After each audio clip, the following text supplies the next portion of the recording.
Life is not a simple, one-way street, with a clear and defined entrance and exit, nor is life an explicit, unswerving path. Every life has highs and lows. Every day has highs and lows. Most days have no effect on the outcome of one's life.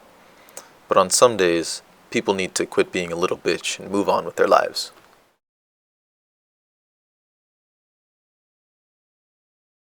Our story begins with Brandon.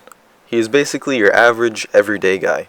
Well, except he has a strange obsession with facial hair. Brandon is somewhat of a connoisseur of beards.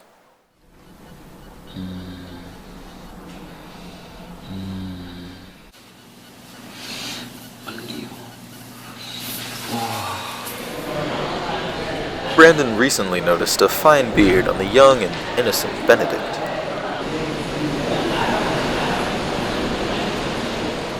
Benedict embodies purity, almost as if he always has guardian angels around him to keep him innocent and kind.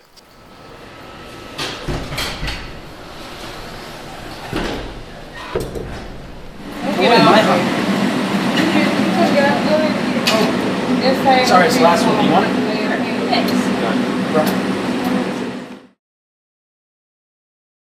Brandon wants to have Benedict's beard, but it doesn't occur to him to ask Benedict for it.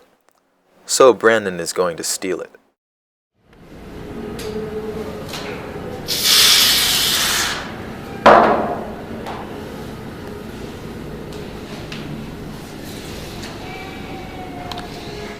Here we see Brandon steal Benedict's beard without his permission.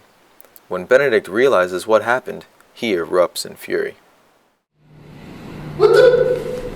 What? Are you? What the? Why? Why?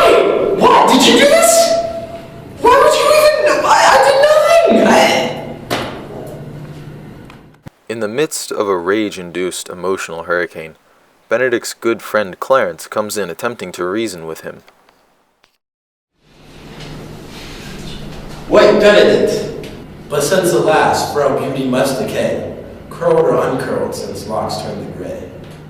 Here Clarence expresses that beauty is an ephemeral quality. It is temporary and unimportant. This contradicts Brandon's thoughts because he values these trivial things. This is known because of his beard shrine. I have never felt such rage.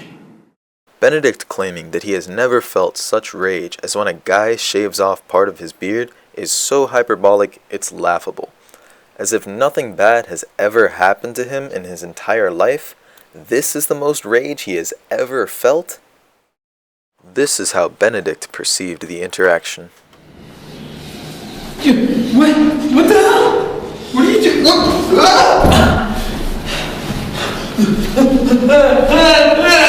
My beard! No! And Benedict, trust me, good humor will prevail when airs and flights and screams and scolding fail. Once again, Clarence attempts to reason with Benedict, explaining to him that his beard is not important, and keeping a level head is crucial for success.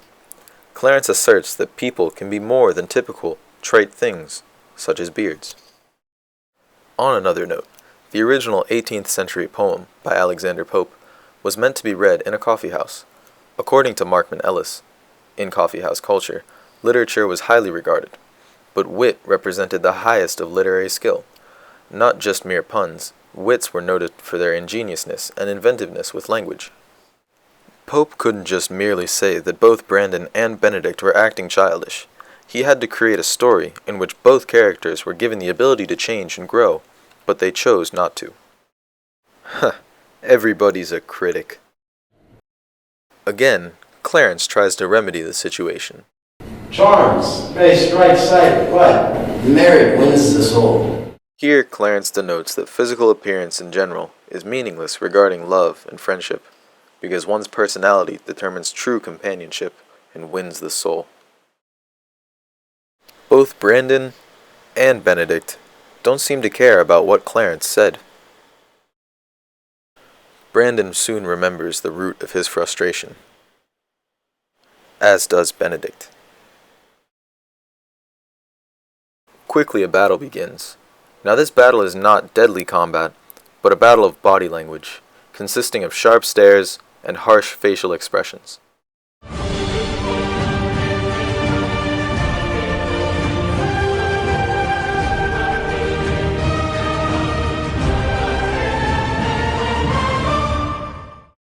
This brawl occurred, all because Brandon stole a small part of Benedict's beard, a beard that could easily grow back in a short period of time.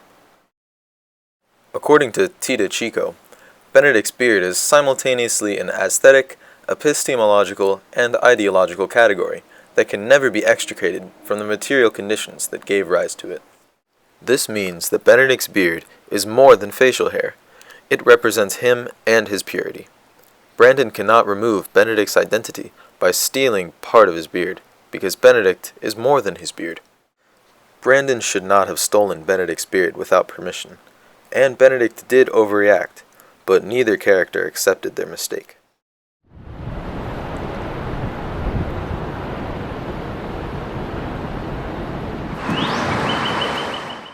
Benedict and Brandon only focus on small, insignificant things, even though focusing on more pertinent issues is key. When Brandon cuts off a part of Benedict's beard, both of their true feelings were shown. They both refused to listen to reason, to listen to Clarence. All actions that occurred after the beard was cut were entirely meaningless because nothing was going to put the hair back on Benedict's face, but no one seemed to notice this.